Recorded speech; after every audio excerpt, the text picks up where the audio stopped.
Aslında hayatını dengeli yaşayanlar, yemesini içmesini de bir yönüyle geceleri ihyaya göre hazırlayanlar, dizayn edenler. Zaten hepsi birbirine bağlı, çok irtibatlı zannediyorum. Yeme içme dengesizliği, temperverliği de dengesizce başımıza salar, kurtulamayız ondan. Hepsi dengelidir onların hayatlarında. Benim şimdiye kadar öyle tanıdığım vefayla koşanlar, hiç çizgi değiştirmeyenler ve çok önemlidir. Şu İzmir'de de dünya kadar, İstanbul'da da daha sonra, Ankara'da da daha sonra tanıdığım arkadaşlar var. İzmir'de 27-28 senedir tanıdığım arkadaşlar var ki o dönemlerde ben de işte bu söylediğim rakam yaştaydım.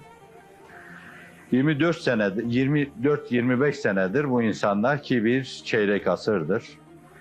Başlarını o eşikten kaldırmadılar. Hep koştular. Gecelerini hep ihya ettiler. Öyle bilir, öyle tanırım.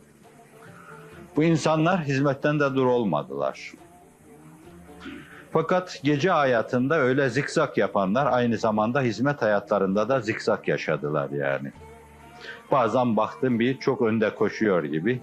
Bir de baktım bazen bazı zorluklar, bazı sıkıntılar hemen tevakkuf etmelerine, geriye durmaların hafizanallah badi oldu. Çok küçük bir tazike dayanamadılar. Saklanmayı yeğlediler kendilerine göre.